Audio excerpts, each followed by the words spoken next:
uma vez, há muito tempo, um mundo de fato sem videogames. Como várias coisas distintamente humanas, jogos eletrônicos foram criados de uma combinação de inovação, necessidade e curiosidade. Os primeiros inventores criaram diversões eletrônicas, diversões baratas e simples, que com o tempo se transformariam em algo potente e vivo. Isso não aconteceu só com feitiçaria eletrônica, mas também com os esforços de artistas, designers e empresários, cujos objetivos principais de entreter também se tornaram desafiar, cativar e esclarecer milhões de pessoas no mundo. Os homens e as mulheres que criaram essa indústria deixaram que suas próprias experiências e o mundo ao redor deles moldassem suas criações. Esta é a história dos videogames.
Eu amo videogames, porque eu tenho a mesma experiência que eu tenho quando eu assisto um filme que eu amo, ou quando eu leio um livro que captura a minha imaginação. Mas eu sou participante ativo em vez de um observador passivo. Videogames têm um papel bem interessante a desempenhar no futuro da nossa espécie, e estamos começando a descobrir isso só agora. Eu acho que videogames hoje são essencialmente relacionados à nossa cultura de um jeito irreversível. Eu acho que daqui pra frente a gente só vai mais fundo. Acho que videogames têm mais e mais a ver com tudo que a gente faz, até que viram partes de nossa vida de um jeito que nem percebemos. Toda mídia é relevante para seu tempo. Por exemplo, discos e fitas cassetes desapareceram da existência, mas música não desapareceu. Ela foi digitalizada. O mesmo se aplica a filmes e livros. Evoluem de uma forma para outra. Para os videogames, a evolução é a mesma. Vão mudar e evoluir, mas sempre serão parte da nossa cultura global. Daqui a 100 ou 200 anos, videogames ainda vão existir. De acordo com a Associação de Softwares de Entretenimento, um gamer típico joga videogames há uma média de 12 anos. Gamers adultos jogam há cerca de 14 anos. Os homens jogam em média há 16 anos, enquanto as mulheres jogam há 12. Desde 2013, 49% de toda a residência americana tem um console dedicado a videogames, e aqueles que têm em média 2 consoles. Desde 2013, a idade comum de um gamer é 30 anos, e não, nem todos são homens. 47% dos jogadores são mulheres. 42% dos gamers acreditam que computadores e videogames compensam mais o gasto de seu dinheiro do que DVDs, música ou sair para ir ao cinema. Quem compra videogames? Em média, a idade do comprador mais frequente é de 35 anos. E daí? Os videogames cresceram e agora eles não estão só nos arcades ou em nossas salas de estar. Estão em nossos bolsos. 15% dos jogadores mais frequentes pagam para jogar jogos online, enquanto 33% jogam jogos em seus smartphones e 25% jogam em consoles portáteis. A maioria dos gamers que tem console de videogames também os usa para outro tipo de mídia de entretenimento, como assistir filmes, programas de TV e música. Gamers são sociáveis? 62% de todos os gamers jogam juntos, pessoalmente ou online. E a classificação de conteúdo? Mais de 85% dos pais estão cientes do sistema ESRB, que classifica o conteúdo de um jogo para adequar o jogo à idade do jogador. E para todos os públicos, T para adolescentes e M para adultos. Mas a pergunta é, os pais controlam o que os filhos jogam? Mais de 73% dos pais acreditam que os controles parentais disponíveis em todos os novos consoles de videogames são úteis. Além disso, os pais impõem limite de tempo para o uso de videogames mais do que qualquer outra forma de entretenimento. Mais de 90% das vezes, os pais estão presentes quando os jogos são comprados ou alugados e 82% das vezes as crianças recebem a permissão de seus pais antes de comprar ou alugar um jogo. Assim como filmes, jogos têm gêneros e subgêneros específicos, como ação, aventura, role-playing, casuais, atiradores, estratégia, open world, jogos lineares, esportes, corrida, a lista não tem fim. E cada gênero oferece sua própria receita de entretenimento interativo. E sim, cada um é muito bem sucedido em seu próprio jeito. Na década passada, videogames foram de uma indústria anual de 6 bilhões para mais de 24 bilhões de dólares, muito mais do que filmes e música. Resumindo, os videogames estão aqui e vieram para ficar.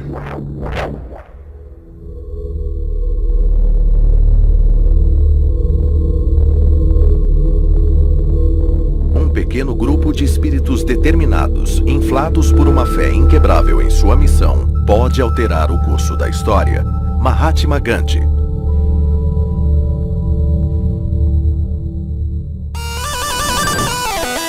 Mas onde começou tudo isso? A resposta é, bem, meio complicada. Esse é o debate da década. Quem é o pai dos videogames? E você sempre pode dizer que foi Nolan Bushnell, porque ele fundou a Atari. O pai dos videogames tem que ser Nolan Bushnell. Tem que ser Nolan Bushnell. Eu diria Bushnell. Nolan Bushnell. Eu diria pra você que foi Bushnell. Nolan Bushnell. Eu acho que estou no time Nolan Bushnell. O cara que inventou toda a linha da Atari. Pra mim, eu diria que foi o criador do Atari. O criador de Pong. Ralph Baer, que no fim dos anos 60, começo dos 70, fez o Brown Box. Ralph Baer, porque ele criou o primeiro console. Acho que a gente concorda que foi Ralph Baer. Ralph Baer. Eu posso falar de dois pontos de vista. Eu posso dizer que, quem foi que começou tudo isso é quem inventou o Pong. Quem começou os jogos como conhecemos hoje, eu vou ter que dizer que foi Shigeru Miyamoto da Nintendo. Miyamoto. É Shigeru Miyamoto. Acho que vocês sabem quem é Shigeru Miyamoto. Mas eu voltaria lá pro MIT, os caras que fizeram Space War. John Carmack. Hideo Kojima, cara. Eu te falo agora. Ele é brilhante. Não dá para escolher só um, porque estaria fazendo injustiça a todos os outros que ajudaram a desenvolver os videogames. Nunca pensei sobre quem começou com os games, só sou grata por terem feito. Alguns dizem que começou aqui, em uma pequena sala no Instituto de Tecnologia de Massachusetts, em 1962, no PDP-1, o primeiro computador a utilizar um display visual. Steve Russell, que eu considero o sujeito que mais me inspirou, fez um jogo bem interessante chamado Space War pro PDP-1.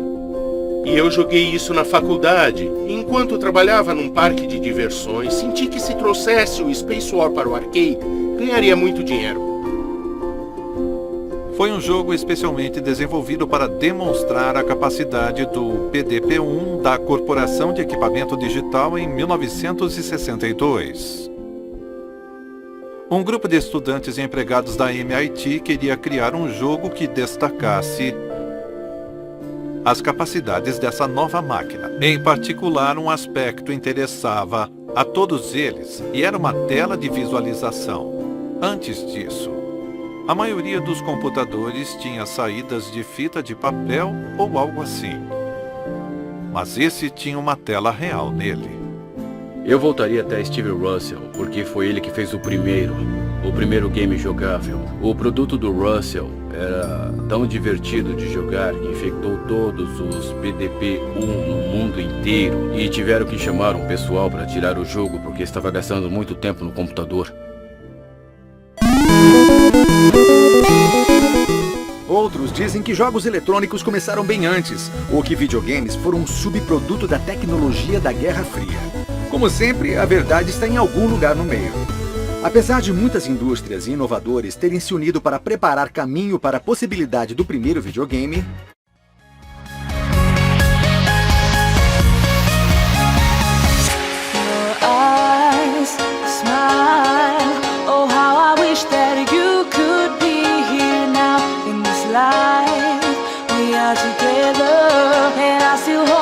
you'll be mine forever, even though you're far away. I still know we need to move again.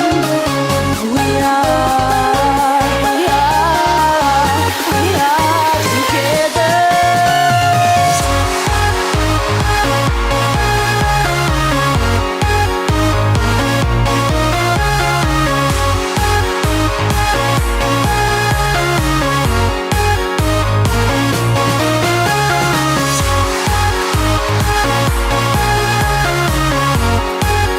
Atari, incomparável a qualquer videogame. Verdade, Nolan trouxe a Atari a compreensão do que faz um bom jogo. Ele jogava bastante, os entendia. Quando começamos este negócio, achamos que os games mais bem-sucedidos eram bem simples de aprender, mas impossíveis de dominar. Pong foi meio que um acidente. Foi um que considerávamos muito simples. Mas aí foi incrementado, e tudo foi feito por Al Alcorn. Ele fez umas mudanças no Pong que o deixou simplesmente incrível, e o transformou num jogo divertidíssimo. Uma das falhas no design no Pong original era que a raquete não subia até o topo da tela até o fim. Eu ia consertar, mas acabei não fazendo isso. E percebi que essa falha evitaria e não permitiria que dois bons jogadores jogassem para sempre e não teria fim. A invenção da frase videogame se refere a RGB, ou tela em vermelho, verde e azul, ou um aparelho de exibição de vídeo. Vejamos o Pac-Man, por exemplo, o original. Essa é uma imagem bitmap do Pac-Man. Quando aumentada, pixels individuais aparecem como quadrados. Aumentando ainda mais, eles podem ser analisados com suas cores construídas pela configuração de valores para vermelho, verde e azul. Um bitmap corresponde a bit, a uma imagem exibida na tela. Um bitmap é tecnicamente caracterizado pela largura e altura da imagem em pixels, e pelo número de bits por pixel, ou a profundidade de cor que determina o número de cores que o pixel e, por fim, a imagem pode representar. Quanto mais bits, melhor a aparência. Mais bits, no entanto, exigia mais memória, que era escassa nos primeiros dias dos games. Isso resultou em jogos com aparência quadrada e simples. Mas isso não impediu que designers e gamers mergulhassem de cabeça nessa mídia nova e surpreendente.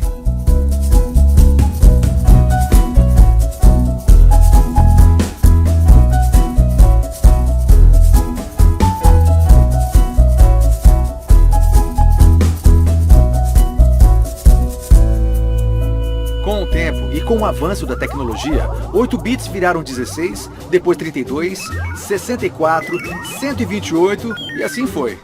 Com cada salto geracional nos gráficos e da chamada fidelidade de imagem, a profundidade da história e imersão nos jogos parecia crescer também. As limitações tecnológicas dirigiram a forma da arte e vice-versa.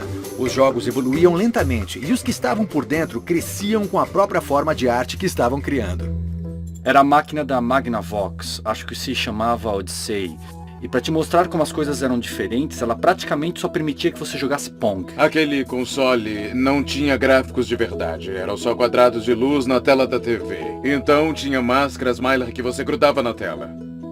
Então Então você colava, digamos, uma casa assombrada, e aí de repente a bola branca do Pong virava um fantasma andando pela casa. Então você tinha que meio que usar a imaginação e aquelas máscaras para entender a história que tentava contar. Magnavox apresenta Odyssey, o jogo eletrônico do futuro.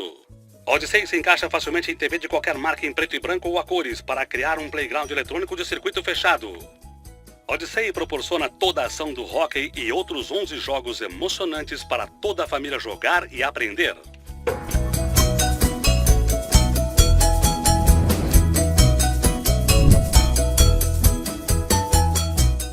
Eu tinha uma amiga muito querida, que era diretora da Atco Records. Ela tinha um console Atari 2600 no escritório. E ela apontou para ele e me perguntou, você sabe o que é? E eu disse, bem, mais ou menos, o que é? E ela me disse, é uma licença para imprimir dinheiro. Atenção, compradores. O novo cartucho do Atari está à venda. Só a Atari faz os videogames domésticos mais populares do mundo. O único Space Invaders. Isso! O único Asteroids. O único Pac-Man. A única maneira de jogar qualquer um deles é em um console de videogame feito pela Atari.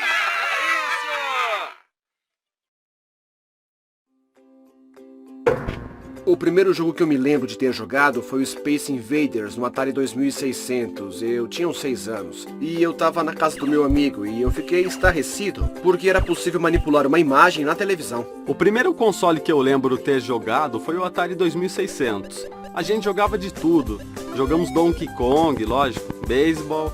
Eu adorava Burger Time. Eu lembro do meu irmão dizendo, nossa, olha esses gráficos. Pitfall era como um país das maravilhas, porque, sabe, tinha tantas cores, você só podia correr, era uma tela horizontal, mas era muito incrível. Você via a mesma tela o tempo todo e dizia, eles colocaram uma cabeça de jacaré dessa vez, ou agora tem um cipó. O fato de ter um subterrâneo no Pitfall me pirou, tipo, nossa, dá pra entrar lá? Eu sabia o suficiente sobre computadores para saber que era um jogo de computador, que era uma simulação de uma invasão alienígena com uma nave na Terra, defendendo ela dessa invasão. E pra mim era, sabe, quase como estar lá. Mesmo com aqueles gráficos rudimentares, foi a primeira vez que eu tive controle sobre algo que estava na televisão ou algo em uma tela.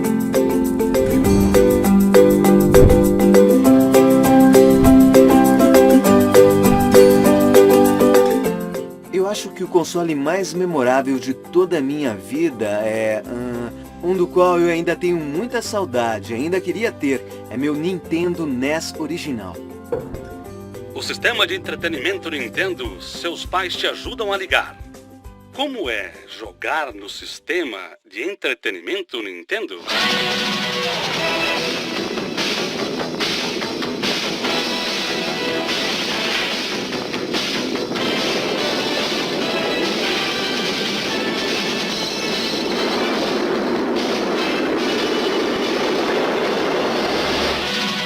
Quando você joga com os maiores sucessos de arcade, está jogando com o poder. Sistema de entretenimento Nintendo. Agora você joga com o poder. Eu acho que uma das razões para sentirmos saudades das coisas não é necessariamente aquela coisa que a gente fazia, não é aquela música, não é aquele jogo, aquele filme ou aquele livro, é o que estava acontecendo na minha vida naquela época, aconteceu no melhor momento da minha vida. E o NES era, naquela época, um incrível console de videogame. Parece que os videogames melhoraram bem rápido.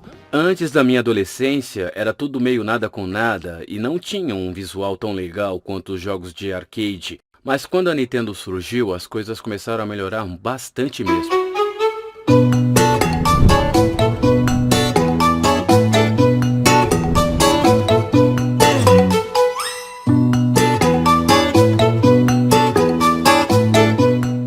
Eu tive a sorte de ser exposto primeiro à Nintendo como consumidor. E para mim, aquele primeiro sistema a que fui exposto foi o Super Nintendo. E eu tenho muitas lembranças boas e grandes histórias sobre minha interação com esse sistema. Jogando por muitas e muitas horas, jogando jogos como The Legend of Zelda, jogos como Chrono Trigger. Todas essas experiências fantásticas que, para mim, foram minhas primeiras experiências com jogos. E por fim, eu ganhei um Super Nintendo e estava viciado em Star Fox. Eu estava tão vidrado em Star Fox e a história e o que ia acontecer a seguir. Na maioria dos jogos, quando jogava no Super Nintendo, de repente você tinha um motivo pra ir e fazer tal coisa pra salvar um personagem. E essa coisinha já trouxe elementos de história pro jogo.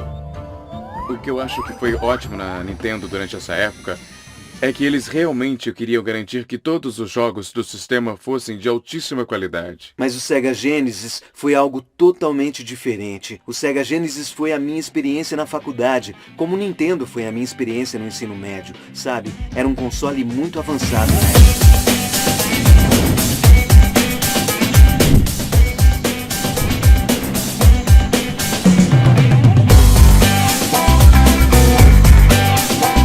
Eu acho que o próximo console que eu comprei foi um PS1. Eu pensei, tá legal, esses jogos estão ficando ridículos, então eu comprei um PlayStation 1.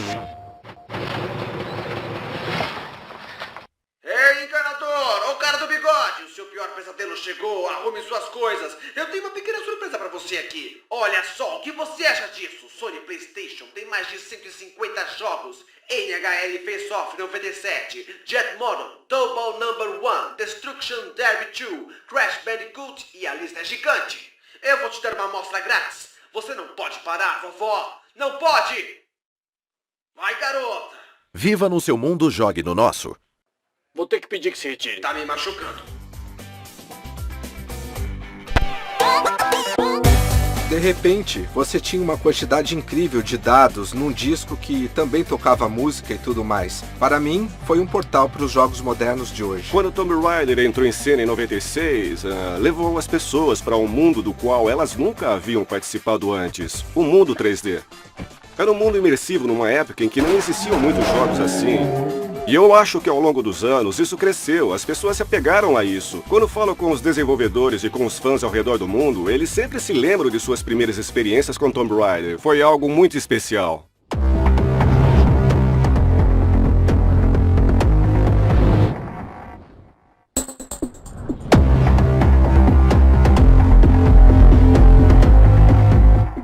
E eu implorei a minha mãe pra me dar um console, eu implorei. E foi só quando lançaram o Nintendo 64 que ela finalmente cedeu. Se voltarmos para o PlayStation e o Nintendo 64, você começava a ver 3D pela primeira vez.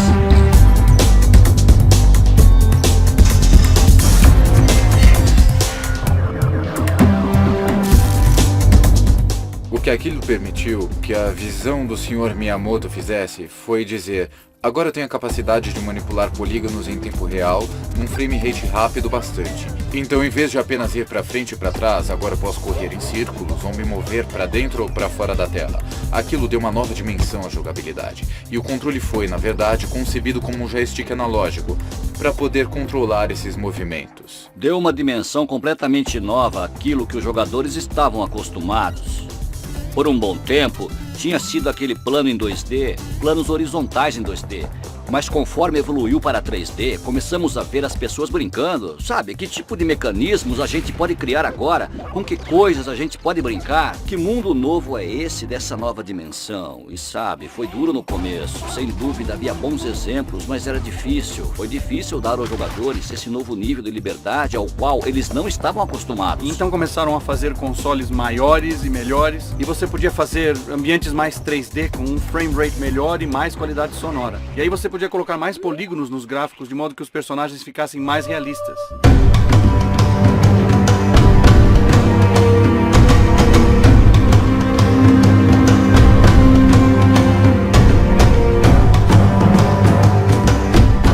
Com o PlayStation e PlayStation 2, começamos a ver coisas muito interessantes acontecendo. Começaram a aparecer avatares na tela que eram mais parecidos com pessoas, era mais fácil de entender o que queriam que você fizesse. Especialmente no PlayStation 2, a gente começou a sentir que tinha gráficos bons o bastante para renderizarmos personagens mais interessantes. Não eram reais, mas eram reais o bastante, dava para acreditar um pouco mais neles. Eu tinha me dado muito bem no ramo de PCs e estava começando a olhar para o ramo de consoles e pensar: uau, isso seria um bom negócio, mas a gente não sabia nada mesmo sobre consoles. E um dia uns caras entraram no meu escritório, eles eram da equipe DirectX, e eles disseram que tinham essa ideia de colocar a DirectX em uma caixa e se chamar DirectX Box. E DirectX é o nome da API do Windows para jogos. Então esse DirectX Box era praticamente um console de jogos por fora, mas por dentro era na verdade um PC com Windows e DirectX. Esse era o plano original. Então o que eu acho que a gente não entendia muito bem na época era o que estávamos juntando esses dois mundos. E que o Xbox ia ser essa ponte entre o que estava acontecendo na cultura dos jogos do PC e o que estava acontecendo na cultura do console.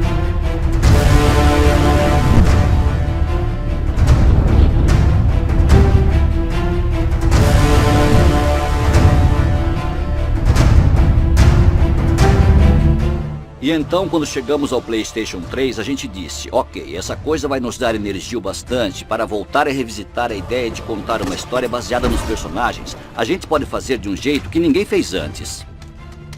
A primeira vez que eu peguei um controle de Wii era um pedaço de madeira com umas peças eletrônicas coladas nele e tinha uma demonstração de jogo de tênis. E quando eu peguei e comecei a jogar, eu pensei, vai ser um sucesso. Foi a primeira coisa que me veio, foi muito divertido.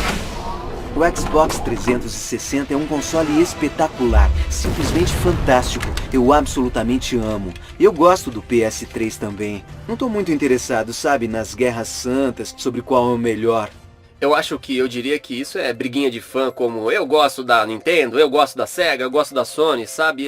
Eu acho que isso acontece mesmo, porque quando eu era criança eu tinha um Genesis e um Super Nintendo, sabe? Eu teria um Nintendo e um Sega Master System se eu pudesse comprá-los, mas eu era criança e não tinha dinheiro para comprar tanta coisa. Então você começa a defender o que você tem, e eu acho que é aí que começa, sabe? Xbox, não, PlayStation. Eu até hoje fico acordado até as 4 da manhã jogando o mais recente Xbox 360 que saiu ontem, ou seja lá o...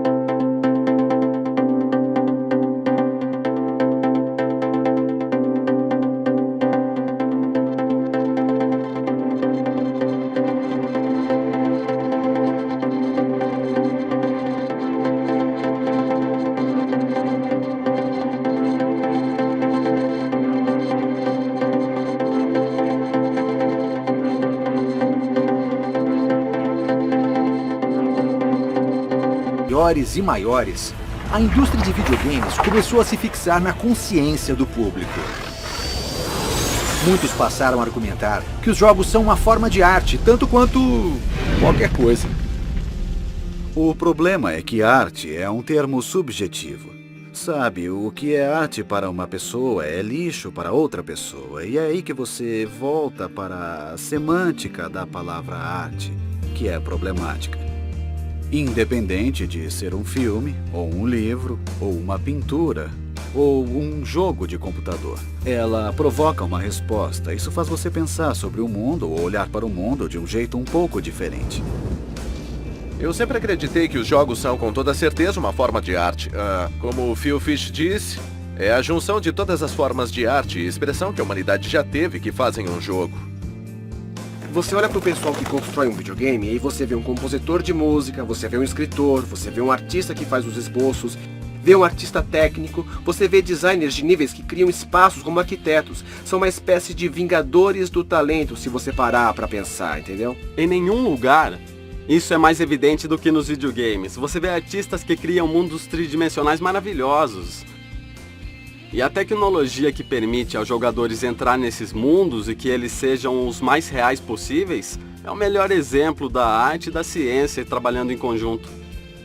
A melhor descrição de arte que eu já ouvi foi de um professor meu quando eu estava no curso de artes plásticas, a de que a arte é a criação de alguém que deliberadamente provoca uma resposta do público. O consumidor, na verdade, é um protagonista da arte. É quase como ser parte de um grande experimento sobre arte viva.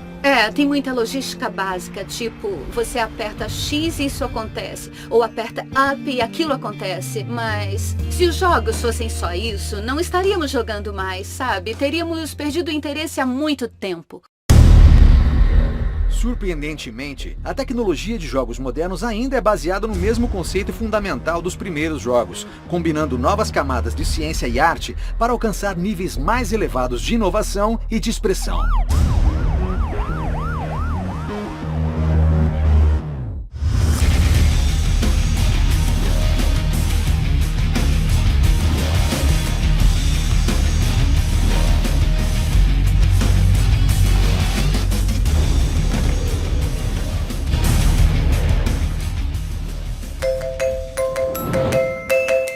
Sistemas de jogos modernos representam não só saltos quânticos em hardware e gráficos, mas também a utilização de processamento de dados paralelos e de memória dentro da nuvem. O que isso tudo significa? Simplesmente que de agora em diante, qualquer um será capaz de jogar qualquer jogo, em qualquer lugar, a qualquer momento, com rapidez e qualidade incríveis. A nuvem é uma coisa de que ouvimos falar muito hoje em dia e tem, na verdade, dois conceitos bem diferentes. O primeiro é o que todos nós entendemos como a nuvem. Sabe, eu tenho uma imagem que eu quero publicar, que eu quero twittar. Isso tudo está sendo carregado para a nuvem e armazenado em discos rígidos. Então pense na versão normal de nuvem como um grande espaço de armazenamento. Existe outra ideia muito grande que é, por que não usar os computadores e a nuvem para dar um poder de computação muito além do que você normalmente compraria para si mesmo? E o que isso significa é que o software que você gostaria de experimentar vai estar rodando lá, então o vídeo ou output do game é entregue diretamente onde você está, em qualquer dispositivo que você estiver. Há mais poder de processamento na nuvem por trás do Xbox One do que todo o poder de processamento que havia no planeta no ano de 1999. Agora somos capazes de colocar cenas na tela que são quase mais do que realistas em alguns aspectos. Mas aí tem o poder da nuvem por trás dessa caixa, que nos permite recorrer a milhares de servidores para ajudar a tornar a caixa que está em sua casa muito mais poderosa do que ela seria por si só. Mas houve um tempo em que o futuro dessa atual mega indústria estava em sério risco. Após um explosivo sucesso financeiro e cultural da primeira geração de videogames, a indústria começou a pensar que era invencível.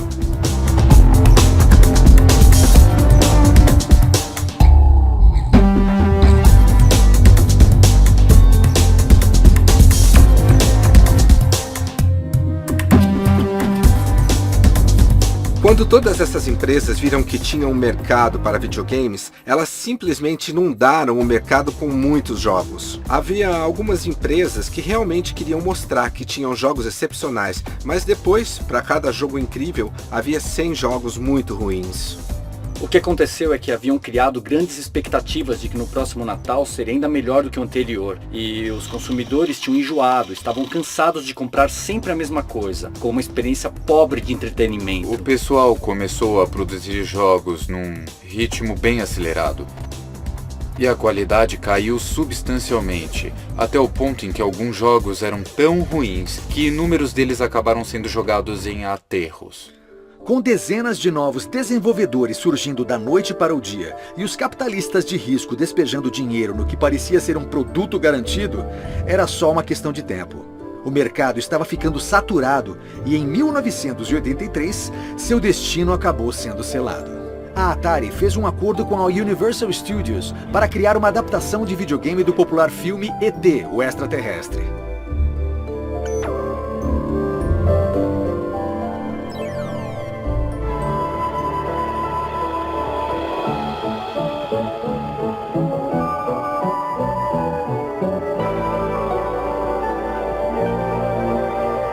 Somente da Atari. Feito especialmente para sistemas de Atari. O videogame que vai fazer com que você ajude o ET a ir para casa bem a tempo para o Natal. Boas festas. Com apenas 5 semanas para fazer o jogo, a Atari batalhou para lançar um produto abaixo da média. Confiantes demais e ainda eufóricos com o sucesso anterior, no outono de 1982, a Atari despachou milhões de cartuchos ET, apesar da má qualidade. A consequência foi lendária. Causou um efeito cascata em toda a indústria de jogos, e no verão de 1983, a confiança dos consumidores nos videogames chegou ao nível mais baixo, e a Atari, junto com várias outras empresas de videogame ascendentes, afundou como o Titanic.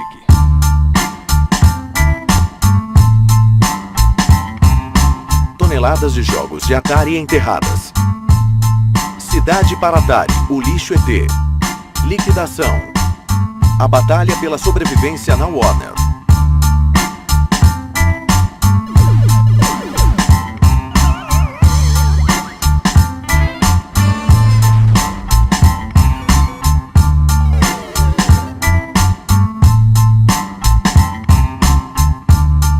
Loja à venda.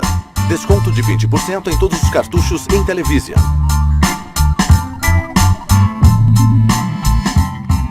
E então veio uma série de conflitos e todo o estilo de gestão explodiu e a Warner basicamente assumiu a situação. Eles mandaram o homem deles, Ray Kassar, que era da Costa Leste, sem qualquer experiência em entretenimento, em jogos, em tecnologia ou Vale do Silício. Ele não entendia nem jogava games. Quando é assim, é muito difícil para um presidente realmente avaliar a gravidade do que está acontecendo. Foi esse tipo de atitude, sabe? E a criação de produtos terríveis, impulsionada por publicidade, marketing e não por qualquer conteúdo. E adivinha o que aconteceu? Não vendeu nada. Aquela história sobre os cartuchos de ET sendo enterrados no deserto é verdadeira. O fato de que a Atari fez o jogo correndo só para lançá-lo com um filme e usar a licença do ET foi porque o ET foi um sucesso nos anos 80. Os jogos do ET e do Pac-Man foram dois jogos que não fizeram muito sucesso. Eles estavam tentando enfiar alguma coisa no Atari 2600 que ele não queria aceitar. A grande crise aconteceu em 83 e as lojas de brinquedos estavam vendendo consoles por um preço baixíssimo. Todo mundo pensou que podia fazer qualquer tipo de jogo para o sistema e essa foi a primeira lição que a indústria aprendeu. A de que os consumidores são inteligentes, especialmente os gamers. E você não pode simplesmente lançar shuffleware e enganá-los, eles não vão comprar. Mas depois do crash, eles perceberam que para muita gente tinha sido uma moda passageira, mas um grupo de pessoas ainda queria jogar videogames.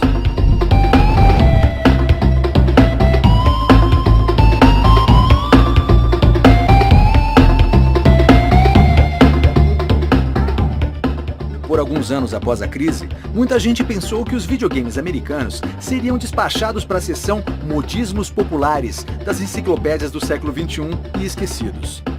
Aí entra a Nintendo, uma empresa de brinquedos japonesa que entendeu que a popularidade de jogos clássicos como Pac-Man, Donkey Kong e Pitfall provavam que as pessoas gostavam de jogar com um personagem e não apenas uma nave espacial ou um bloco de pixels sem nome. Mesmo com a crueza dos primeiros gráficos de 8 bits, o conceito de imersão e de ser um personagem ainda era muito atraente para o público. E mal sabia o mundo que seu personagem favorito de videogame estava prestes a aparecer.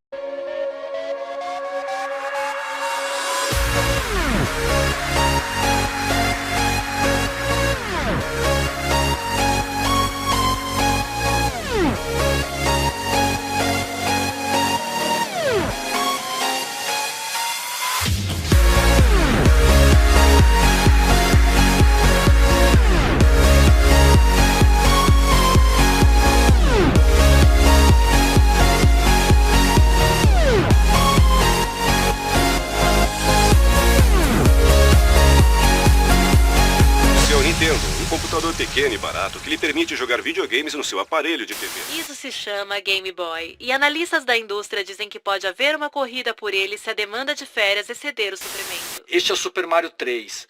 Foi um jogo muito esperado. Super Mario, é claro, foi muito popular. O Super Mario 2 foi extremamente popular. E agora o Super Mario 3 está sendo lançado.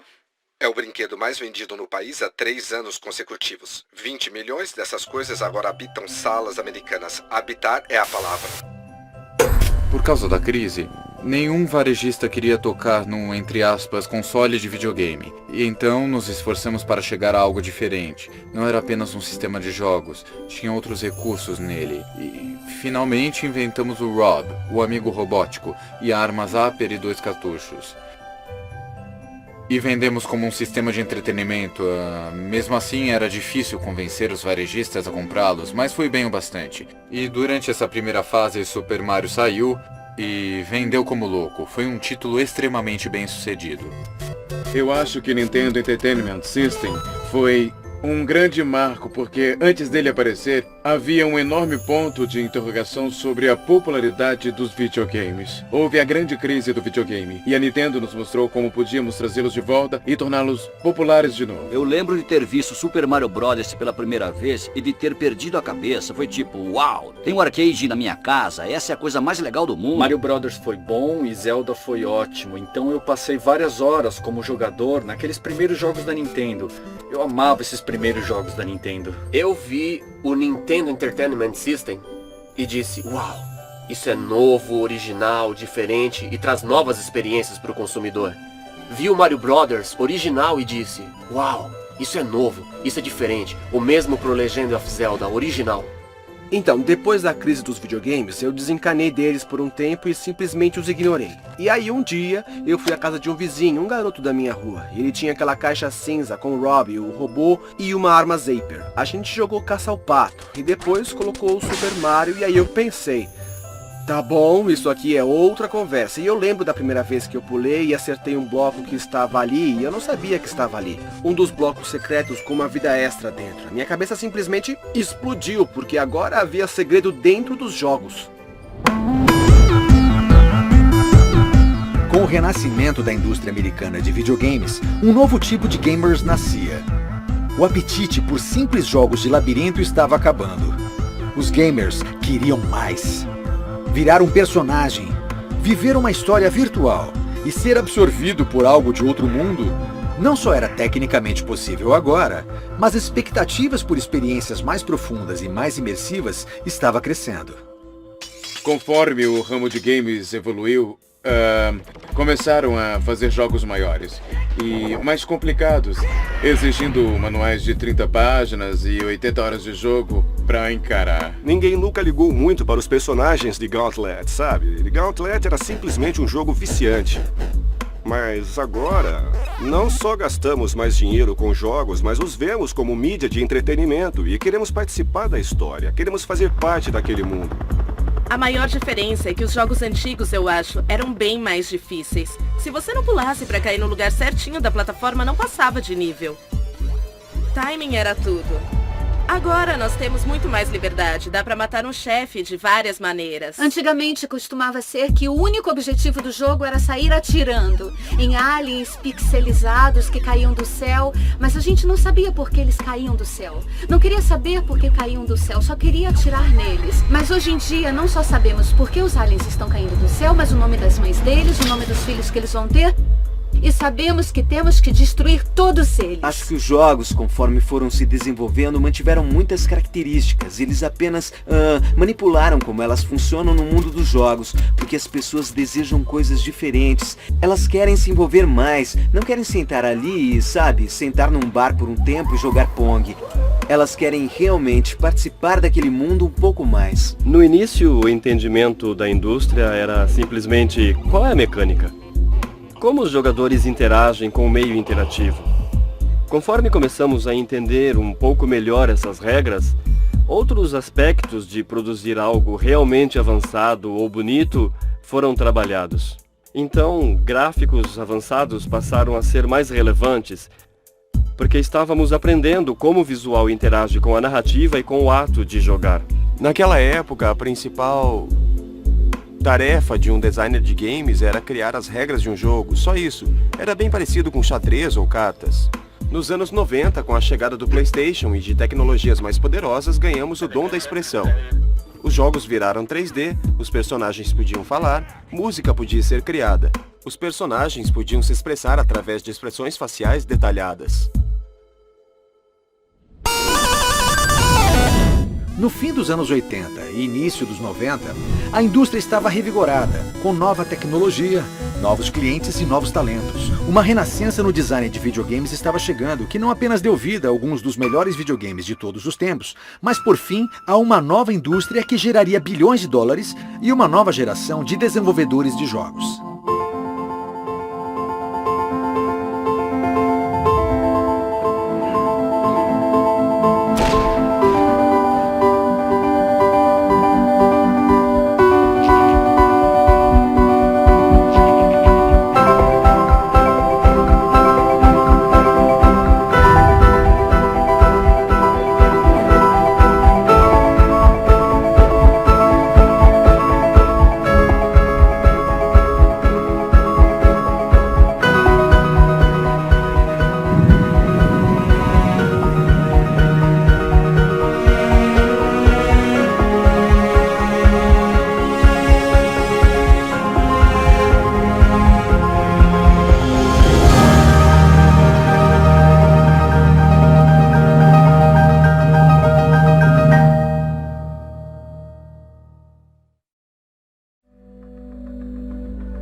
de geeks, você está encrencado. Bill Gates.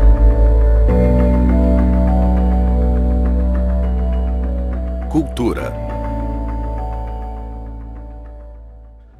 No outono de 1972, um pequeno grupo de estudantes de ciências da computação do Laboratório de Inteligência Artificial da Universidade de Stanford teve a ideia de reunir a primeira Olimpíada de Guerra Espacial Intergaláctica, com o uso do famoso computador PDP-10 do laboratório. Os concorrentes disputaram na tela de 10 polegadas da máquina, impressionante para a época. 2 eventos foram realizados, um vale-tudo de 5 pessoas e uma competição entre equipes. Na Guerra Espacial, 5 naves renderizadas de forma distinta, batizadas de Pico Fino, Traseira Redonda, Passarinho, Bico Esquisito e Traseira Reta, batalharam até a morte na arena circular, dominada por uma estrela, cujo empuxo gravitacional as atraía para o centro.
Alojamento de faculdade, a gente jogava cabos pela sacada até os computadores de outras pessoas e nós fazíamos uma espécie de competição caseira onde dava para jogar todo tipo de jogo, de tiro à estratégia, qualquer coisa que desse para jogarmos juntos, era muito legal. Doom caiu como uma bomba nos meus 20 anos. Eu morava numa casa com um bando de nerds com quem jogava Dungeons and Dragons. E quando compramos Doom, montamos uma LAN em casa e passamos uma rede de cabos em cada quarto. E, puxa vida, aquilo foi tudo que a gente fez por um ano, sem brincadeira. Jogávamos Doom e Doom 2 com 4 jogadores. E o lance de explodir seu amigo no meio e ouvi-lo no quarto ao lado, tipo, xingando você, não tem nada mais gostoso. Sendo uma criança americana, o único lugar pra ir era o shopping. Eu era assim quando criança, e eu me lembro que havia um arcade no shopping perto de casa chamado Dream Machine. Era uma caverna nebulosa de ruídos e portais para vários outros mundos dos quais a gente podia entrar e sair. Olha, tinha o Mr. Do, Dragon's Lair, Joust, Centipede, Frogger, todos eles. E toda vez que aparecia um novo jogo, eu estava ali e havia multidões em volta deles. E mais pra frente, jogos de luta se tornaram uma sensação. Você ia lá e entrava na fila para colocar a sua moeda para tentar derrotar aquele menino que estava batendo em todo mundo com a Chun-Li. Houve uma época em que tinha uns garotos que dominavam nas casas de jogos, no arcade do shopping, ou no meu caso, muitas vezes, na casa de boliche. As pessoas se juntavam em volta quando você dominava um jogo.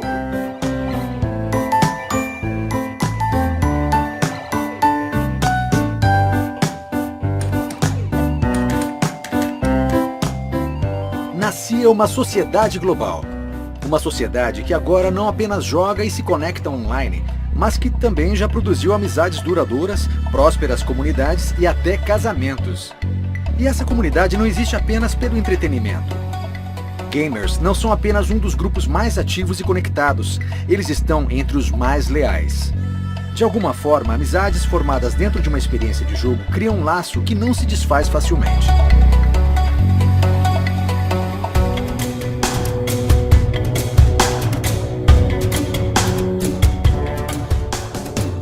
Uma das coisas mais excitantes nos videogames é que eles evoluíram para muito além do aspecto de comunidade local, onde podemos simplesmente jogar com alguns amigos locais para experiências realmente globais, onde podemos compartilhar nossa paixão com gente do mundo inteiro.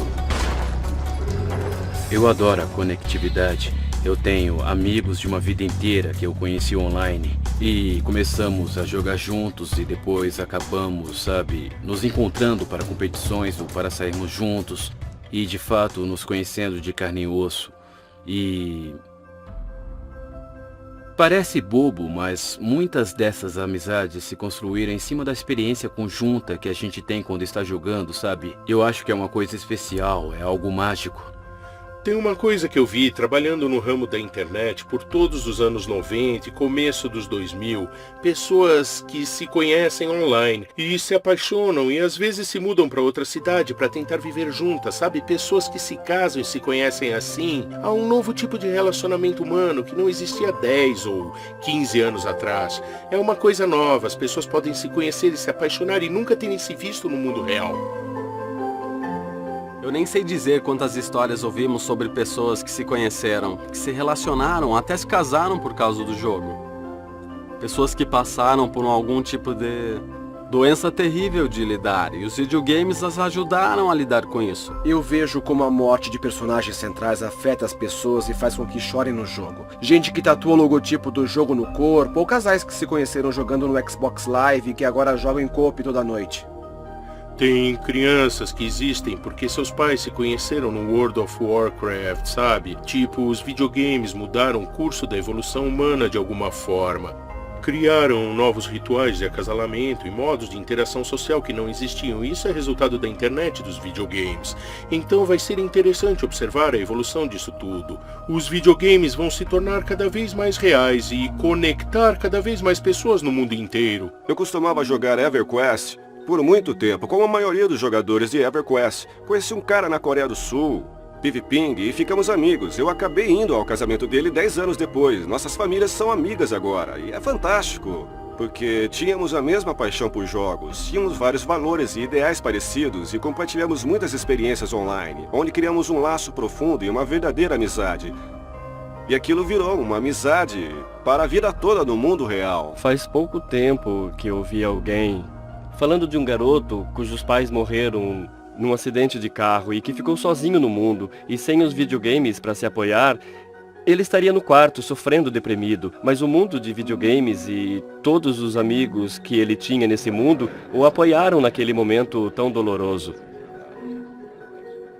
E o sujeito que observou isso disse: "Vocês não entendem, porque eu sei que ouvem o tempo todo que os videogames violentos são o problema do mundo, etc, etc. Mas o fato é que os games significam muito para as pessoas e eles são amigos se reunindo em volta deles e a criatividade e a imersão que advém disso são de fato muito valiosas e é algo que realmente ensina muito." Eu estava aqui nas escadas e senti um tiro. Eu nem consigo descrever, mas eu simplesmente caí na escada porque tive um derrame, como me contaram mais tarde. Acabei ficando no hospital por 9, 10 dias e você sente medo e não sabe onde eu... Sabe, você está triste, sentindo raiva e não sabe o que fazer com ela. E meus amigos começaram a me trazer coisas. Primeiro comida. E depois começaram a me trazer formas de jogar videogames. Trouxeram um Nintendo DS, onde eu joguei Zelda. Tinha um laptop, onde eu jogava... Tinha uma conta do Steam e eu jogava TF2 e Left 4 Dead e Borderlands. E essa foi a minha virada. No hospital, porque eu não tinha mais tanto medo, eu acho, não sentia mais tanta raiva, eu tinha algo pra fazer. Apesar de o derrame ter sido terrível e de eu ter ficado cego do olho direito, é meio louco como não apenas os jogos me ajudaram no hospital, mas também todos que estavam à minha volta dessa indústria. Sabe, de todas as companhias, em todos os formatos. Então, de um jeito muito literal, eu acho que os videogames realmente salvaram a minha vida. O mundo está agora imerso numa revolução artística, social e tecnológica jamais vista antes. Entretenimento interativo é a mais recente expressão e formato de apresentação. Mas quem determinará que histórias serão contadas e como vamos vivê-las no futuro? A resposta é simples.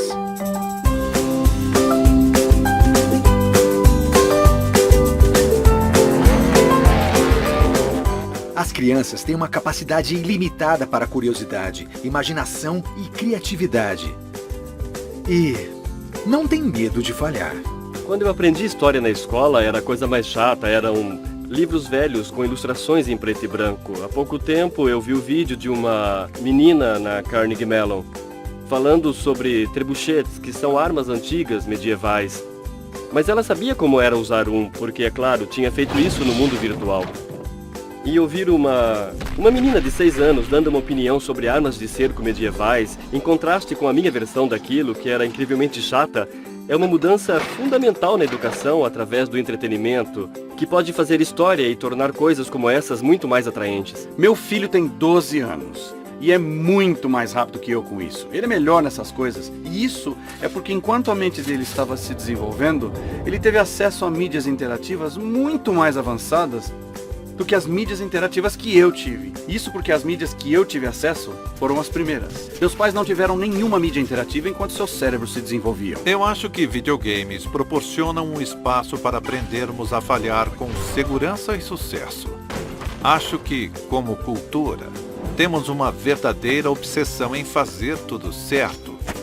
Temos medo de falhar, mas os videogames proporcionam um espaço super seguro para aprendermos a solucionar problemas, para pensarmos em questões que não conseguimos entender bem, para nos ajudar a perceber que tudo bem cair de cara de vez em quando, se for para aprender com isso, e que no fim nós podemos conseguir. Graças à simulação, podemos fazer coisas e experimentar coisas, praticar coisas e testar coisas que talvez não sejam viáveis ou seguras na vida real, no mundo real.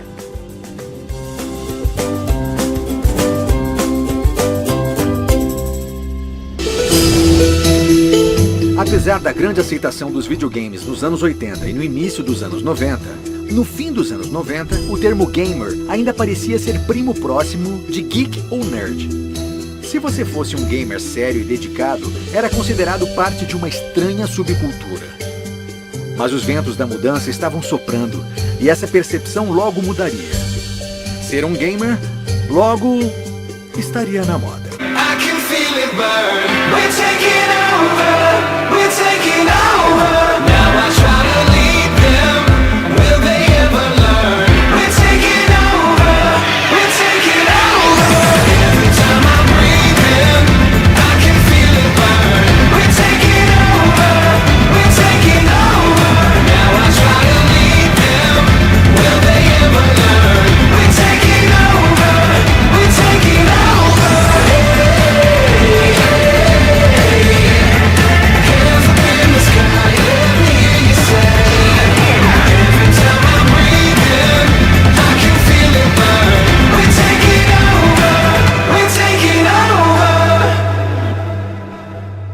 É uma experiência quase religiosa estar no meio de um estádio de games, lotado com dezenas de milhares de jogadores, torcendo por suas equipes favoritas.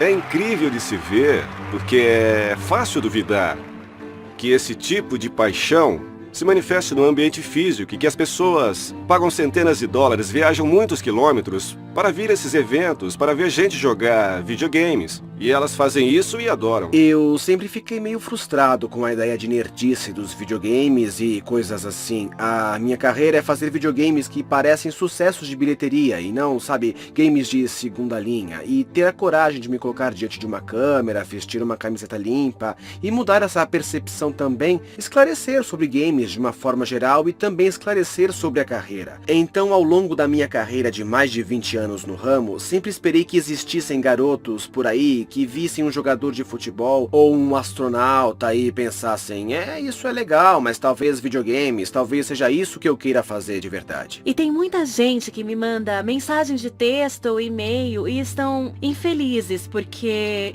são sozinhas, não encontraram seu grupo de amigos ainda. E eu acho que essa é a minha missão, conectar pessoas, deixá-las felizes e dar amigos a elas. Porque eu nunca tive isso quando criança, eu nunca tive meu grupo nerd. Eu acho que foi assim que as comunidades começaram, simplesmente por conseguirmos achar pessoas com os mesmos interesses. Quando você é criança, só pode jogar com o seu vizinho, mas agora somos adultos e temos condições de procurar e de nos conectar com mais gente. É claramente uma cultura onde todos se divertem, todo mundo tem um sorriso no rosto. Eles estão vivendo a vida de uma forma muito poderosa. O pensamento de que, computadores são pra geeks e videogames são pra geeks, isso morreu. Está morto. Quem não tem Facebook hoje? Angry Birds. As pessoas quase não pensam nele como videogame. As pessoas não pensam, fica meio indistinto o que é videogame e o que não é. O Facebook não é um videogame? Eu acho que até é.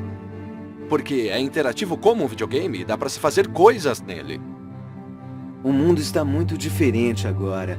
E eu acho que é porque nós, que crescemos isolados, menosprezados e tratados como se fôssemos radioativos pela cultura predominante, criamos nossa própria cultura e conquistamos as coisas que amamos. Conquistamos os videogames, conquistamos a tecnologia, conquistamos a engenharia e construímos nosso próprio mundo com essas coisas. E esse mundo é tão incrível que a cultura predominante, que zombava de nós quando éramos crianças por amarmos essa cultura fantástica, não pode negá-lo, nem evitar de ser seduzida por ele.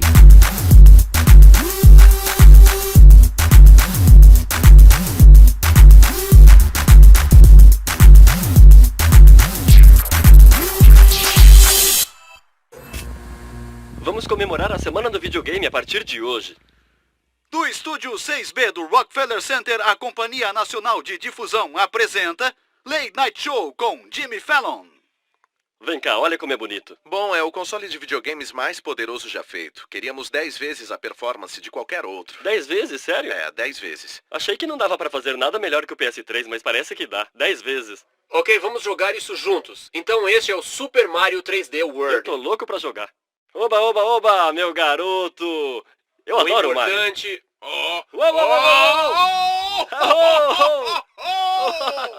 Fiquei suando com esse videogame. Senhoras e senhores, eis um ator profissional lendo a fala "Sou eu, Mario", de um jeito muito dramático. Sou eu. Mario. Oi, aqui é o Conan O'Brien. Mais uma vez, eu não sei nada sobre videogames. E foi por isso que resolvi comentá-los. Dê uma volta com ela. Ai, meu Deus. Eu nunca lambi um controle antes. Eu tô parecendo o John Tesh, 1 ano depois de morto. O que foi que ela disse? Odeio tumbas. Não diga. Então não seja uma invasora de tumbas. Eu queria cumprimentar e quase chutei ela. No fim dos anos 90, com o realismo dos games atingindo novos níveis e uma ação mais visceral aparecendo nas prateleiras, iniciou-se uma nova conversa. Obsessão do assassino de Call of Duty. Violência. Os videogames domésticos não vão conter a violência. Mortal Kombat, 2 dos jogos mais sangrentos até hoje, foram lançados ontem. Este jogo estimula as pessoas a atirarem com esta arma, a qual eles chamam de justiceira. Crianças que jogam videogames com muita frequência são mais propensos à violência. Esta é a descoberta de um novo estudo da Universidade de Tohoku, no Japão. Não havia qualquer classificação nesse jogo quando ele foi lançado. Tem conteúdo com muita informação racista, sexista e também promove modelos de violência. Recomendações sobre armas após uma série de reuniões. A última foi com jogadores de videogames que disseram: não nos culpem. A mídia está sempre falando sobre a violência dos videogames. E é claro que existem videogames violentos, mas não é essa a descrição da mídia dos jogos. Se eu fosse ao cinema e visse só os filmes da Serra Elétrica, e quando saísse você me perguntasse o que eu acho do cinema, eu diria: é a coisa mais violenta, gratuita e nojenta. E foi isso que a mídia fez. Se concentrou em alguns títulos, e isso acabou na cabeça dos consumidores definindo o que é a indústria para eles. É muito esquisito quando você vê as pessoas, sabe, que vão ao Congresso furiosas dizendo: nossos filhos estão sendo corrompidos. E eu penso: exatamente, seus filhos. Vocês não deviam corrompê-los. Eles ficam sozinhos 10 horas por dia. Quer dizer, é como encontrar as Playboys do seu pai debaixo da cama e pôr a culpa na Playboy. Nós somos como qualquer outra indústria, sabe? Temos um sistema de classificação e existe algo para todo mundo aqui. Nós estabelecemos medidas, o sistema ESRB. É nosso parâmetro, temos o cuidado de fazer nossos jogos segundo a classificação, e isso é verificado constantemente. O que eu acho interessante é que, nos jogos, temos um sistema de classificação ainda melhor do que o cinema. Mas ainda existe esse equívoco generalizado de que todos os jogos são como o grande Tiff Alto. As pessoas gostam de estabelecer ligações causais e dizer que videogames causam violência. É o mesmo que dizer, bom, vamos ver, há mais crimes durante o verão, e no verão vende-se mais sorvete, portanto o sorvete causa criminalidade. Bom, não é assim que funciona uma pesquisa científica legítima. A violência faz parte da natureza humana e, até onde eu sei, Caim não espancou Abel com um Game Boy. Gengis Khan não tinha uma live account do Xbox. E, sabe, Hitler não jogava Crash Bandicoot.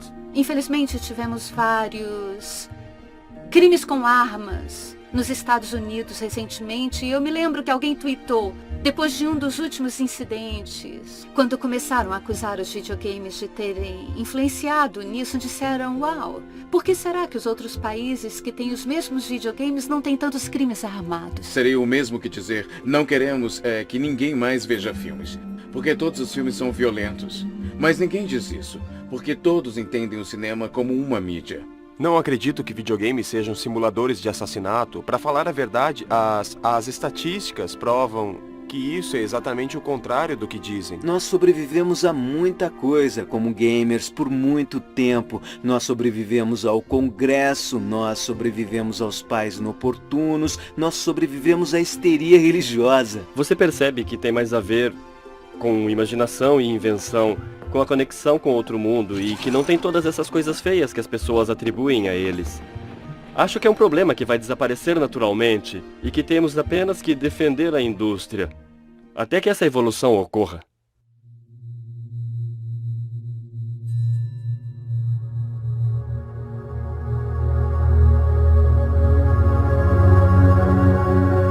Não existe emoção igual àquela sentida pelo inventor quando ele vê sua invenção se revelar um sucesso. Essas emoções fazem um homem esquecer o alimento, o sono, os amigos, o amor, tudo. Nikola Tesla. Criação.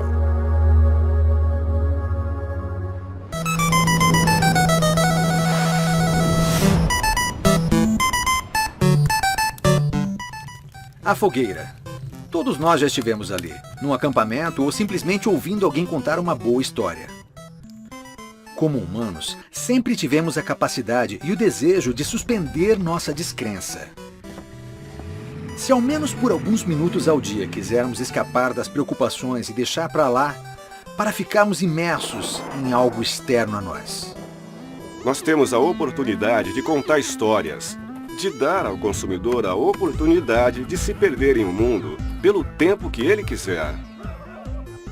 Temos as realidades da vida todos os dias, seja a economia ou a sobrevivência ou arranjar emprego e ganhar dinheiro, mas nós temos uma mídia na qual podemos nos perder. A vida diária nem sempre é tão emocionante. E se no fim do dia você pode ligar um tablet, um PC, um console e simplesmente escapar para outro mundo, eu acho uma coisa maravilhosa, que permite que você literalmente viva um sonho. A narrativa hoje nos jogos é tão boa quanto nos filmes, é tão boa quanto ler um bom livro. Com a ressurreição e a renascença da indústria no fim dos anos 90 e começo dos 2000, os games iniciaram mais um passo evolucionário. A história.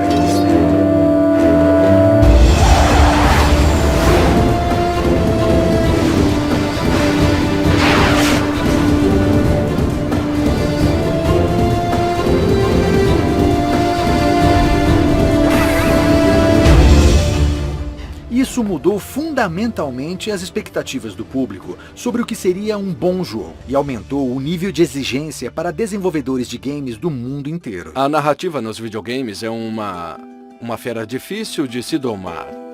Como desenvolvedores de jogos, nós temos que estabelecer regras, temos de montar um universo que faça sentido e que tenha o seu próprio senso de lógica. E depois de estabelecermos qual é essa lógica, deixamos que a mente e a imaginação do jogador resolva os problemas e abra caminho através desses mundos. Acho que uma das coisas que aprendemos na última década foram meios de contar histórias sem cortes de cena, sem interromper a interatividade, fazer com que a história seja algo que se origine na própria jogada. Videogames são experiências estimulantes, enquanto cinema e televisão são experiências relaxantes. Você participa de cada momento do jogo. Um amigo meu comparou os games a romances, porque se você para de ler o livro, o romance não continua, e videogames são bem parecidos com isso também. Contar uma história nos videogames pode ser muito mais difícil, porque você tem que imaginar as ações do jogador, enquanto num filme você decide o que os dois personagens dizem, escreve aquilo e é aquilo que eles dizem. A narrativa nos videogames é um problema interessante hoje, porque não entendemos completamente. A indústria do cinema existe há mais ou menos 100 anos, e tem uma boa ideia de como contar uma história nesse tipo de mídia visual. E a indústria dos jogos ainda não tem todas essas regras. Ler um livro ou assistir a um filme é completamente passivo. Você deixa que o narrador lhe passe sua visão de mundo ou aquilo que ele quer transmitir. E você ouve, e ela vai se revelando aos poucos. Você não afeta. Nos games, a jornada é a recompensa, mais do que o final ou o resultado. Essa é a nossa rotina. Dia e noite. Tudo o que fazemos é sobreviver. Nunca tem fim.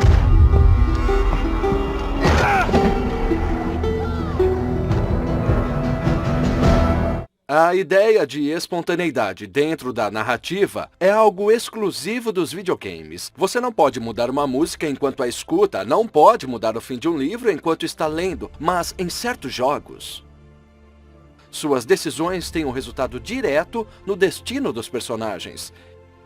E isso é único e é demais, acho que é isso que as pessoas respondem. Já imaginou se você estivesse refilmando Guerra nas Estrelas e estivesse em O Império Contra-Ataca e o Vader te dissesse, junte-se a mim, e você dissesse, tá bom. E o resto do filme, todos os Jedi seriam completamente diferentes porque você fez essa escolha. E é nisso que eu acho que videogames diferem fundamentalmente e em grande medida dos outros tipos de mídias nerds que eu adoro, sabe?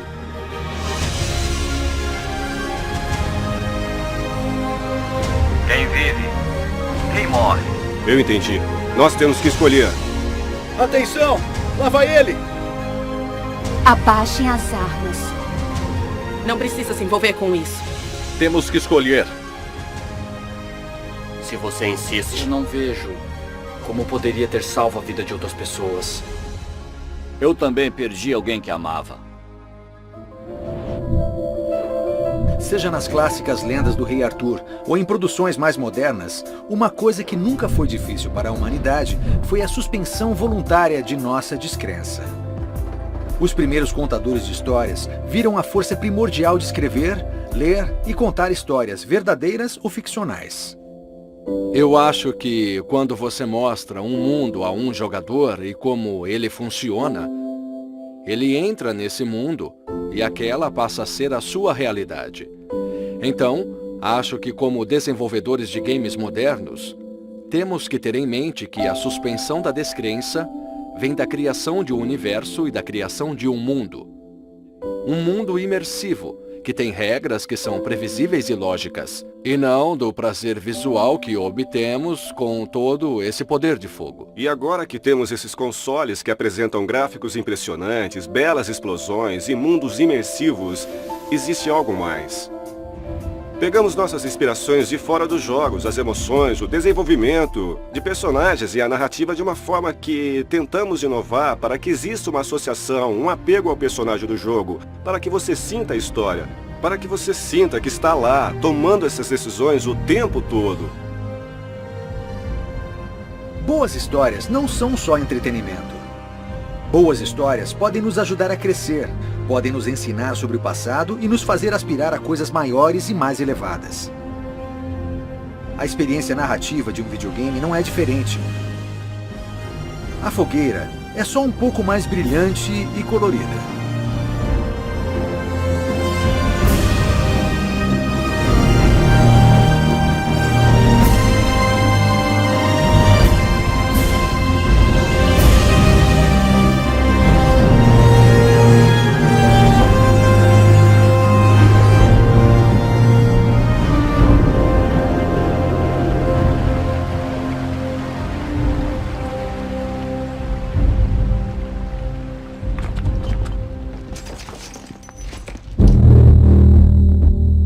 Muita coisa precisa estar em sincronia para que dê certo. Tem a arte, tem a história, tem a música, tem os cenários, tem o timing, tem os dubladores, tem a interpretação. E nos videogames existe, acima de tudo, a necessidade de ser uma experiência envolvente para o usuário também. Então eu acho que o videogame é a coisa mais difícil de fazer.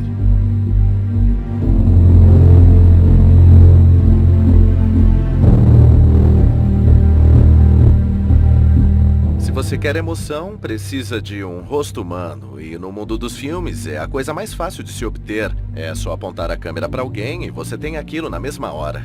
Mas no mundo dos games, você tem um investimento de milhões de dólares em tecnologia antes de ver qualquer coisa parecida com o rosto humano. Eu acho que a parte mais excitante nessa indústria é que estamos sempre investindo e sendo ousados quanto ao desafio da invenção.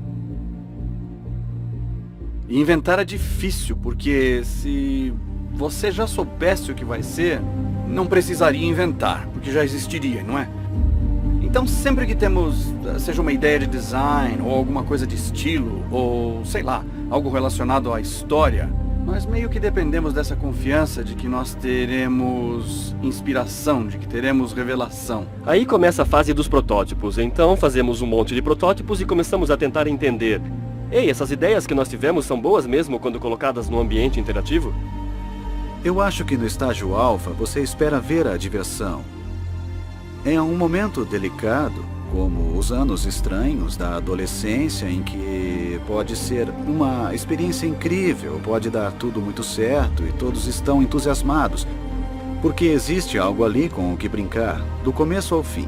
Mas tem elementos estranhos, tipo, um monte de gente chega pra você e aponta suas esquisitices, seus dentes tortos, sua sobrancelha maluca e tudo mais.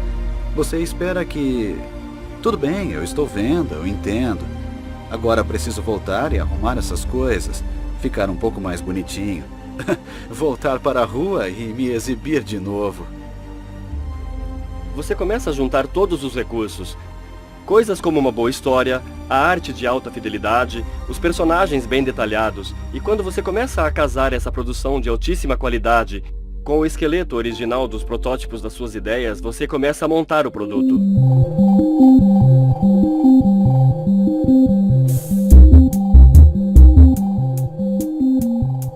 E aí, o trabalho de sair de alfa para beta é, em linhas gerais, uma lista de coisas que precisamos checar e ver se estão funcionando direito. Não mexemos tanto quanto no estágio alfa, mas elas estão na nossa cabeça nesse momento, quando começamos a polir o jogo, a fazer ajustes de jogabilidade, tentando aprimorar, vendo o que funciona bem e talvez obtendo mais recursos e tempo para desenvolver e separar as coisas que não estão funcionando tão bem. Uma das grandes revoluções que tivemos nos anos 90 é que começamos a trazer pessoas para jogar nossos games e para vê-las jogar. Só isso. Mas transformou nossa forma de fazer jogos. Até então, nós praticamente fazíamos o jogo para nós mesmos, então se a gente achasse divertido, estava bom. A gente tinha que fazer um jogo e depois meio que fazer isso. Será que estava bom? Tínhamos um controle de qualidade, mas eram funcionários pagos, então nunca sabíamos se era o melhor feedback. Mas agora temos o teste beta e a oportunidade de falar com os fãs. E se você usar isso direito, é muito poderoso. Então você entrega o que você considera a versão final para as first parties, as de consoles pelo menos. Com os PCs ainda é meio velho oeste. Existem muitas consequências se você não conseguir qualidade ou tiver muitos bugs num produto para PC. Então você entrega para Microsoft, Sony e Nintendo. E espera, espera e espera. É uma espera de 10 dias e é sempre o período mais angustiante de pensar, será que isso vai dar certo?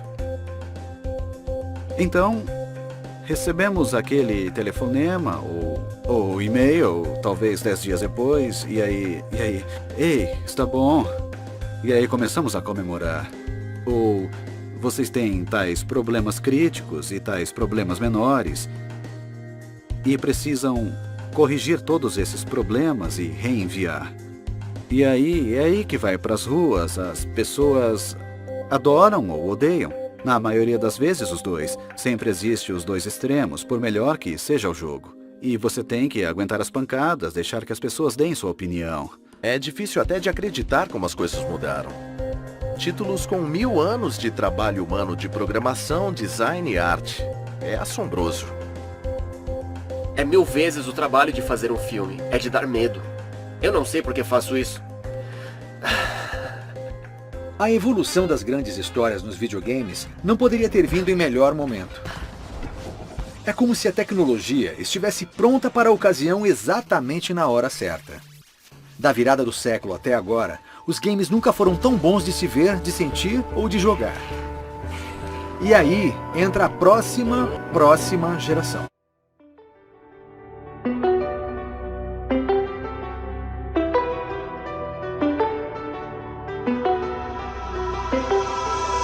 If it's silent in dismay, it won't break this feeling down.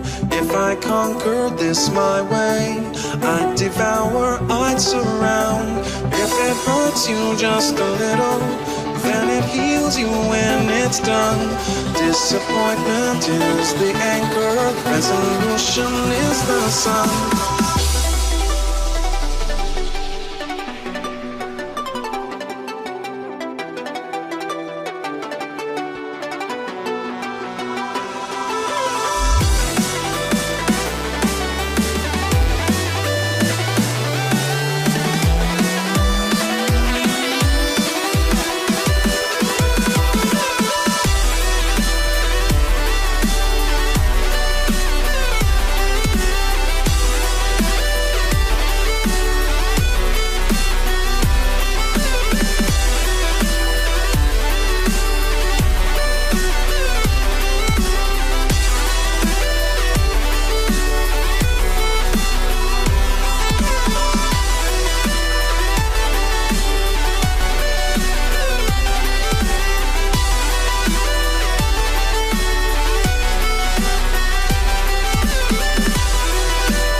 É engraçado porque em muito pouco tempo a indústria se reinventa ou pensamos num jeito novo de levar a experiência até os jogadores, ou aparece uma nova peça de hardware, ou alguma nova tecnologia, alguma nova interface, sempre tem um desafio novo.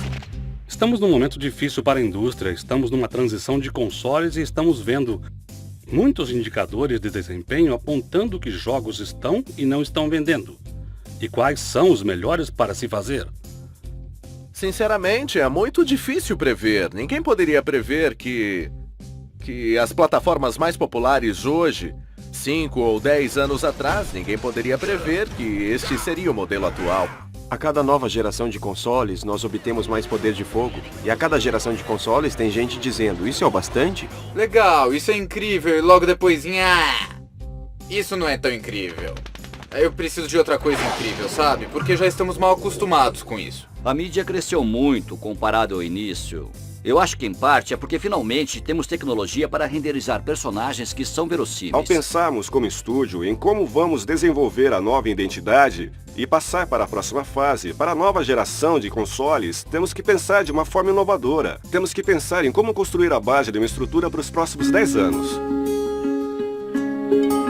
Eu acho que agora estamos numa encruzilhada muito interessante na história dos videogames. Os editores, principalmente nas companhias, estão muito avessos ao risco no momento, porque todos pressentem uma mudança chegando e ninguém sabe o que é. Eu sempre comparo desenvolvedores independentes e grandes estúdios a um sujeito num bote inflável e um navio de guerra totalmente armado.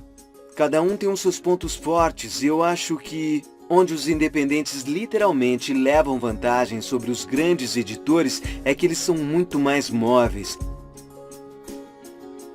Eles não têm que tomar decisões complicadas de diretoria. Eles podem se concentrar no tipo de jogo que querem fazer e graças a coisas como o Steam, podem pegar o jogo, torná-lo incrível e então levá-lo diretamente para os jogadores, que então espalham a sua existência porque gostam tanto que falam dele para os outros, compartilham em fóruns, dão de presente para os amigos e não precisam investir um dinheiro absurdo em propaganda e marketing.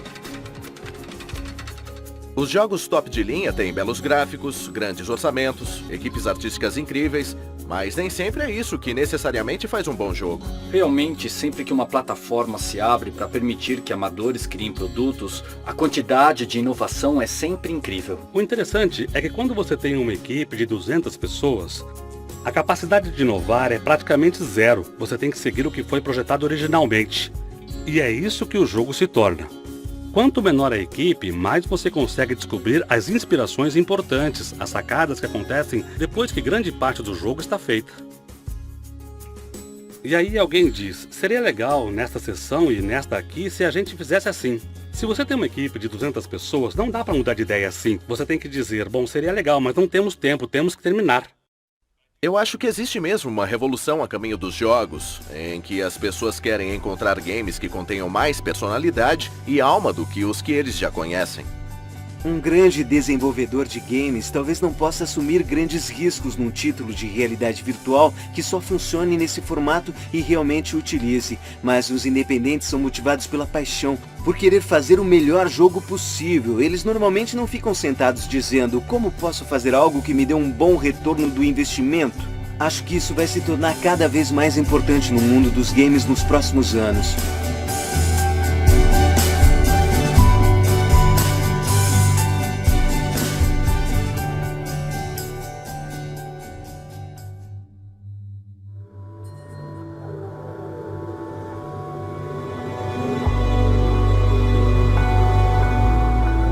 Mudar é a lei da vida. Aqueles que olham só para o passado ou para o presente, certamente não veem o futuro. John Kennedy. Futuro.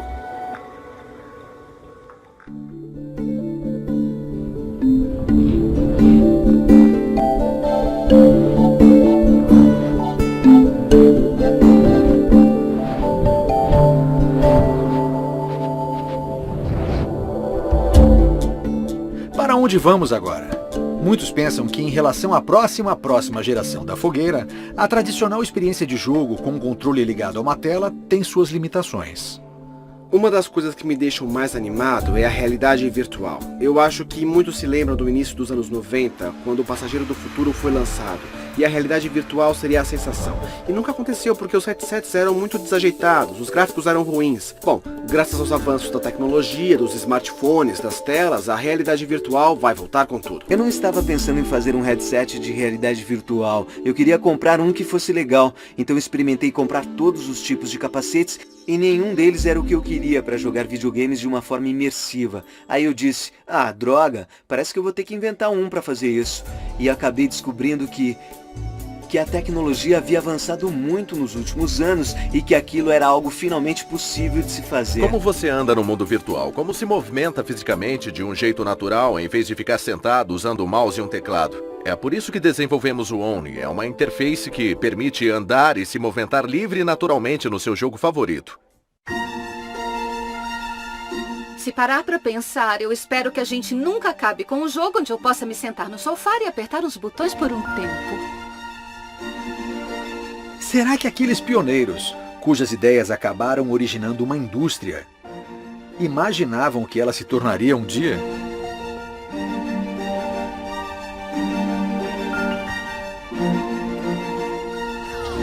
Seria estranho para eles? Ou será que pressentiam, desde o começo, que as ideias e a criatividade de cada geração de novos designers e artistas reinventariam eternamente a mídia? Sabe, quando a gente fazia os games do Atari 800, acho que teriam rido se a gente dissesse: isto vai ser uma forma de arte importante e vai ser exibida no Smithsonian um dia. Eu nunca pensei que fosse dar alguma coisa. Era o Nolan que corria para todo lado e dizia: isso vai ser uma grande indústria, vamos vender milhões de jogos e vai ser o máximo. E eu esperava sinceramente que o Atari falhasse, até o dia em que o Nolan e o Joey voltaram da visita ao Warner, e ele nos informou que queriam pagar um dinheiro pra gente, algo como 20 ou 30 milhões de dólares, e eu disse: como é que é? O mais incrível para nós, no começo de tudo, é que nós prevíamos isso. Nós realmente esperávamos o dia em que os videogames fossem como filmes interativos, que se parecessem com filmes interativos, e nós chegamos lá. O espírito de curiosidade e invenção que existia na criação dessa indústria continua sendo a sua força impulsora.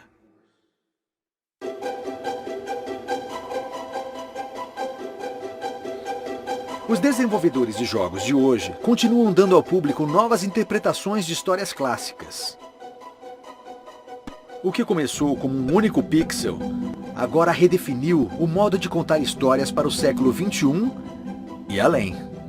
O futuro dos games está intrinsecamente ligado ao futuro da tecnologia, de várias maneiras. É muito difícil saber, para além de alguns anos, aonde a tecnologia vai chegar. Nós temos um ritmo de invenção mais rápido do que qualquer outra mídia anterior. Eu acho que os videogames nos próximos 30 ou 40 anos vão ser incríveis, onde você não vai distinguir a fantasia da realidade e vai poder viver o sonho que sempre quis viver. Existe muita gente inteligente ficando mais inteligente graças a tudo isso. O videogame está lentamente se transformando no holodeck, porque esse é o objetivo, que ele se pareça o máximo possível com a vida real. Não daria para o mundo inteiro ser digitalizado e se transformar num lugar mais seguro, mais fácil e melhor? Posso sentir que estamos chegando lá. E chegando rápido. O que são as características inexplicáveis que tornam a vida real importante? Eu acho que é isso que os videogames vão começar a questionar nos próximos 20 anos. O tamanho e o escopo da indústria moderna dos videogames podem estar muito além das maiores expectativas dos homens que a começaram. Mas os games continuarão a ser criados como sempre foram, se alimentando da história, da cultura, da imaginação e da tecnologia, para oferecer histórias e experiências que encantarão e desafiarão as gerações futuras, seja qual for a forma que eles assumirem. Acho que é por isso que tantos nerds jogam videogame, porque é difícil pra gente. A gente não se encaixa muito bem. Mas no videogame, a gente sempre se encaixa. Sempre. Apesar de fazer jogos todos os dias, apesar de jogar games incompletos durante anos antes de ficarem perfeitos e de chegarem às prateleiras, e de haver tantos problemas envolvidos nisso, eu ainda consigo me transportar, voltar a ser aquele garotinho enrolado num cobertor, acordado até muito tarde diante de uma televisão, obcecado. E quero muito proporcionar isso para outro garoto de 8 anos e fazer com que ele sinta a mesma coisa daqui a 30 anos. É o mesmo motivo pelo qual garotos brincam de mocinho e bandido quando crianças, ou pelo qual você viu Guerra nas Estrelas, é querer estar lá, é a realização de uma fantasia. E é poder realizar uma fantasia em mundo completamente interativo, que você pode explorar e se perder neles. Era como conseguir que meu jogo encante o maior número de pessoas possível. E está voltando a ser. Essa coisa fundamental que fazemos na indústria de games, que é encantar pessoas, entreter pessoas. Eu costumava dizer às pessoas, um dia todo mundo vai ser um gamer, porque isso era uma coisa que eu aspirava. Agora eu nem posso mais usar essa fala, pois todo mundo diz, todo mundo é. Tem uma coisa que não esperávamos, uma suposição que existe até certo ponto na indústria de filmes, de que você faz um filme que vai arquivá-lo e assisti-lo somente décadas mais tarde. Na indústria de games não pensei que seria o caso. E ao ver que ainda tem gente que ama esses jogos antigos, significa que eles ainda sobreviverão por décadas de uma forma ou de outra. Muita gente tem sonhos. Costumo dizer que qualquer um que tenha tomado banho já teve uma boa ideia. São as pessoas que se enxugam e vão tomar providências que fazem a diferença. Eu acho que o mundo é interessante demais para divagarmos sobre o passado. Eu me orgulho da minha participação nessa indústria, mas o que acho realmente notável é como podemos pegar tudo o que aprendemos e levar isso ainda mais longe.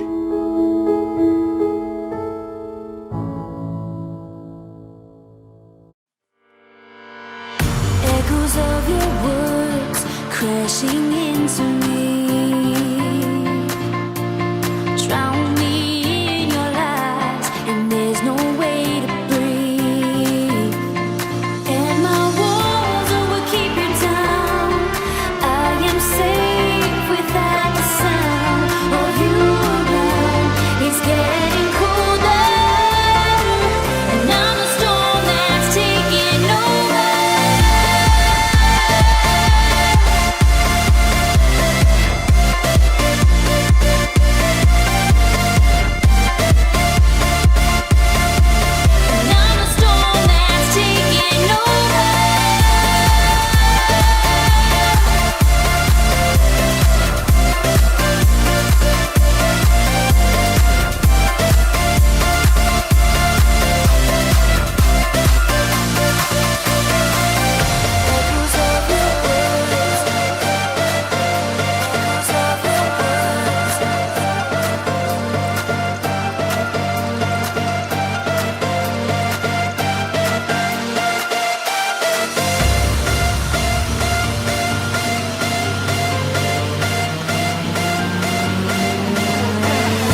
Ainda me lembro de algumas músicas. Acho que minha lembrança favorita dos videogames é da primeira vez que joguei Bonk Adventures. Aquele das naves e também o outro, com coisa de motocicletas. Burger Time. Eu adorei Burger Time. Crystal Castles. Ghost Goblins. Eu fechava os olhos e via blocos de Tetris caindo, e foi aí que soube que Tetris seria meu jogo favorito de todos os tempos. E os elevadores? Isso é uma coisa que sempre uniu a minha família. É o assunto comum em volta da mesa, então, isso esculpiu e moldou a minha vida naquilo que ela é hoje. A minha mulher parece minha mãe. Quando se trata de videogames, ela tenta regular o tempo que eu jogo. O primeiro jogo que eu me lembro de ter jogado foi Pitfall, do Atari 2600. Dali para frente, ele teve um lugar especial no meu coração como gamer. E também o Atari tinha tantos problemas, tipo, se pegasse poeira, você tinha que assoprar os cartuchos, sacudir os jogos. Era muito legal, Com licença, moça. Sendo engenheiro, acho que esse lugar precisa de mais escoras. Uma das minhas lembranças favoritas foi do meu primeiro ano que assinei Extra Life. Nesse primeiro ano arrecadei $1000 para o hospital infantil da minha escolha e tive muito orgulho de ser gamer. Obrigado. Durante um tempo joguei Retorno ao Castelo Wolfenstein e conheci ótimas pessoas na época. Algumas das quais ainda considero amigos, apesar de nunca termos os visto na vida real. A única vez que eu tive a chance de... Aonde quer que a indústria nos leve a seguir, eu estarei sempre lá para curtir. Gamer para sempre. Gente que se mata nas lojas de brinquedos pra pegar aquele jogo do Nintendo 64. E eu sou uma dessas pessoas.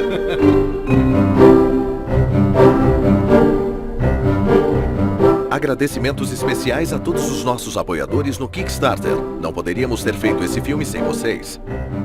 Para meu pai e minha mãe por terem comprado o meu primeiro videogame. Tô no espaço. É o fim.